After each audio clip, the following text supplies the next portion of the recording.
I know it's become standard for dads to be in the delivery room for the birth of their child, but just how many are fully prepared for the more dramatic moments of labour? In his 20 years as a midwife, Mark Harris noticed that many men often felt alienated by pregnancy, but were reluctant to ask questions. Now he's written a guide for future fathers, explaining what to do when the waters break.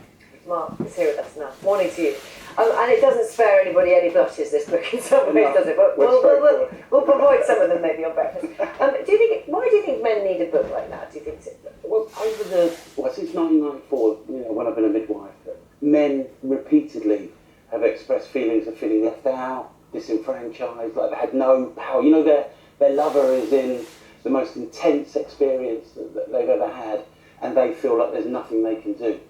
And I kind of felt it was time to really give them some specific direction in terms of what matters when it comes to her giving birth. Well, go on then. Well, I mean, is there a kind of checklist?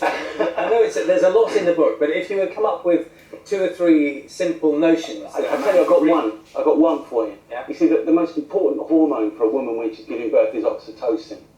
And for that hormone to be abundant and rampant in a woman's system as she's giving birth, she needs to know that he is connected to her in a sort of like a felt way, that he's there for her. Now the trouble is that the structures of birth are very influenced by men. So for example, a woman walks into a birth room and she's having the pregnancy the labour is being measured. The doctors want it over as quick as possible. They're trying to fix everything. Now, when a man walks in, he's already anxious.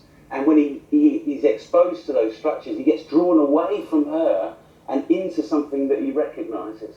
And what the book says, if you want her to be flooded with oxytocin, develop a sense of connection. Listening. Is that what you're saying? Well, yeah, you're sat there, and between the 2 hemispheres of your brain, you have multiple connections. Me and Charlie got 2. So as you're speaking, you're making connections. You're thinking about a lot of things. You're not saying what you mean. You're thinking it through. And I'm sat here thinking, for goodness sake, get to the point. Because with my limited connections, that would have served me when I was a hunter-gatherer. Do you really think with that difference? I think it's physiological and biological, which results in behaviours that are different.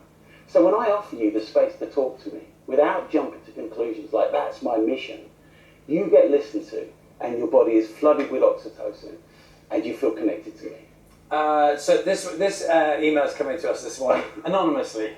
It says, I was in the room, and no, I wasn't prepared for what happened.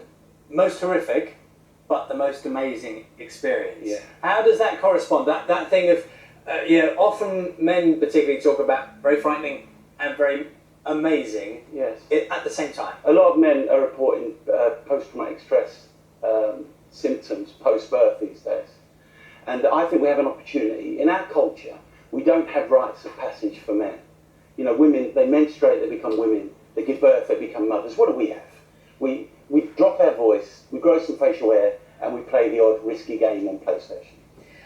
It's interesting because there are a lot of books out there for specifically aimed at women, aren't there, for the whole pregnancy process. And this one, as I said before, it's very practical. It really tells you the facts as they are, and that is helpful, is it? And that's what men might need. Yeah, I think what we need as men is to develop a deep connection with our partner over time. I mean, this is a lifelong connection that we want to develop, and it creates a foundation for fatherhood and for the growing family. So the book hones in, and I think there's not many like it that are focusing on this development of that connection. Because oxytocin is the queen of hormones. I'm just curious, in a practical sense, I mean, in that room at that time, often the partner's instinct, the man's instinct is to think you just want to stop the pain, to stop it being bad. Yeah. And yet, there is nothing you can do, but maybe there is. You're suggesting there is something you can do, but maybe you can't stop the thing, you can't change. The birth itself is rooted in primeval instinctive response. When he offers her this kind of strength of presence, then she gets released to lose herself to the process of birth. And when most women get to that state where they're losing themselves, they experience the birth in a very different way than when they're thoroughly engaged. Mark's book, thank you very much. I thought you were going to share something. No, believe me, I'm not going to share anything. You'll be glad to hear. Mark, thank you very much indeed. Mark's book is called Men Love Birth. Be right back in the moment. Just leave it. Let's move on. Moving on quickly. 8:54 the time.